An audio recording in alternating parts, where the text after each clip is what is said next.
السلام علیکم. تاسو ګورئ د پی ټی وی پښتو خبرونه او زه یم الیاس کاکړ. وزیر اعظم شهباز شریف به نن د اقوام متحده جنرال اسمبلی ته وینا کوي. وینا به د فلسطین او جمهور کشمیر پر ستونزو باندې راګرځي. وزیر اعظم به د موسمیاتي بدلون تر تیرولو لپاره په ګډو هڅو باندې ټینګار کوي او د اسلاموفوبیا د زیاتو پیښو په ضد به کوټلي ګامونه د اخیستلو غوښتنه هم د نوموړي په وینا کې ځای لري. محمد شهباز شریف به د نړیوال امن او سلامتیا لپاره د پاکستان دریځ په غبرګون سره وړاندې کړي. پاکستان او برطانیه و تجارت او سرمایه‌کارۍ ته د ودې ورکولو په لړ کې یووالی کړی دی. وزیر اعظم شهباز شریف او برطانوي سیال کیر سټار تر مابین لیدل کتل وسو. هغوی پر دوه اړخیزه اړیکو سربیره یو د بل د خوښۍ پر چارو باندې خبرې وکړې چې ترهګرۍ نړیواله ستونزه ده او د مخنیوي لپاره به نړیواله ورورګلوي په ګډه کار کوي.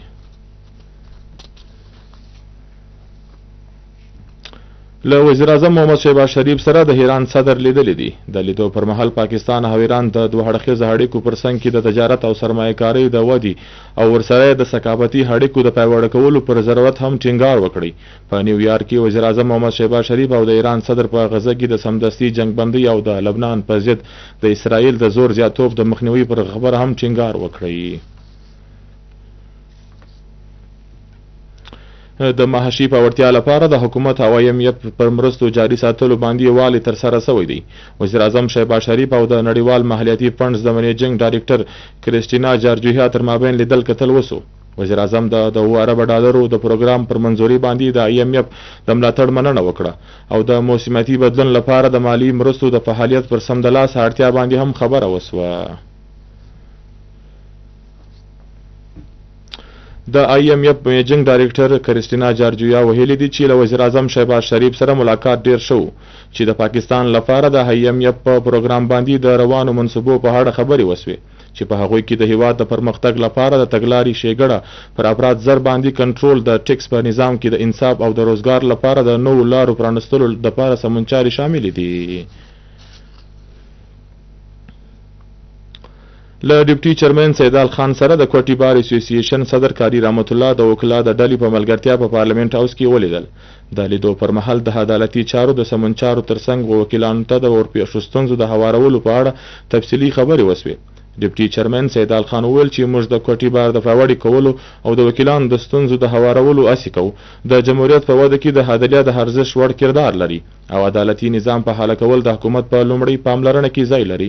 د کوټي بار اسوسییشن صدر په اسلام آباد کې د کوټي اوسیدونکو وکیلانو لپاره د مځکو د الایټمنټ په ملتیا د لیپټاپ سکیم د بار اطلاع او LLM د وظایفو غوښتنه وکړه. په دې لړ کې ډیپټي چیرمن هم نوموړي ته باور ورکړی چې د کوټي د وکیلانو ستونزې به ژر تر ژره هوارې کړل شي.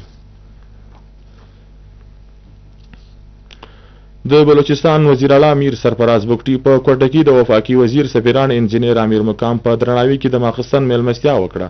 وفاقي وزیر د میلمستیا پر مهال ویل چې وفاق به د بلوچستان د ستونزو د هوارولو او هغه ته د ورپېښو چیلنجونو تر تیرولو لپاره هر ډول ممکنه مرستې ترسره کوي.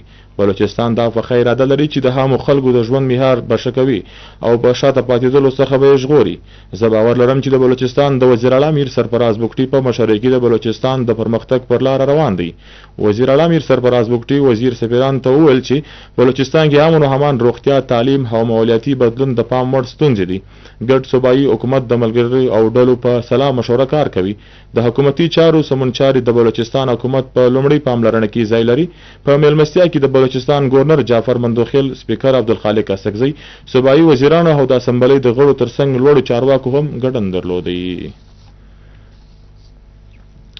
د بلوچستان گورنر شیخ جعفر مندوخیل و امن جرګې ته د وینا کولو پر مهال ویل چې د قبایلو سره د تړون لپاره مو دغه جرګه رابللې ده. هغه ویل چې د مذهب په نوم ترهګرۍ کول له مذهب یا اسلام سره هیڅ اړه نه لري. که ترهګرۍ مخنیوي ونه کړل سوه نو ولس به هم مري او به هم د خپلو سیمو پرېښولو ته اړه سي. د بتخوري لړۍ که روانه سوه نو ژوند به ډېر تریخ سي. دلته مخکې هم قبایلو ترهګرانو ته موقع نه ده ورکړې او اوس به هم نه ورکوي. گورنر جعفر مندوخیل زیاته کړه چې ترهګرۍ په سبب د کوټي پر کامي لوی لاره باندې د مرغه کیبزۍ تونسې پر لوی لاره باندې د تعمیراتي کار د بندېدلو له کبله به نه پوره کېدونکي تاوان پیښ سي. په توربت کې د ترهګرۍ په ضد د ولسي ټولنې لخوا احتجاجي لاریون ترسره کړل سو.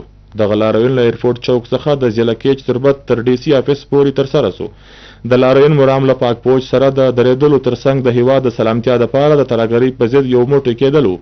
د لاریون ګډونوالو د دهشتګردۍ مرداباد نارې وویلې او دا یې وویل چې ترهګرۍ یو لعنتي ورسره د ترهګرو ډلو لخوا په بلوچستان کې د 2024 د اګست پر 26مه نیټه باندې د رامنځته سوي ترهګریزې پیښې غندنه وکړه. د بلوچستان په سلاو وګړو د هولسي ټولنې د انتظامیې تر څارنه لاندې په دغه لاریون کې ګډون درلودی. ګډونوالو د پاک پوج په حق کې نارې وویلې او د هیواد د دفاع په لړ کې د پاک پوج ستاینه وکړه. هغوی وویل چې ولس د پاک پوج او ساتندوی ادارو سره ولاړ دي.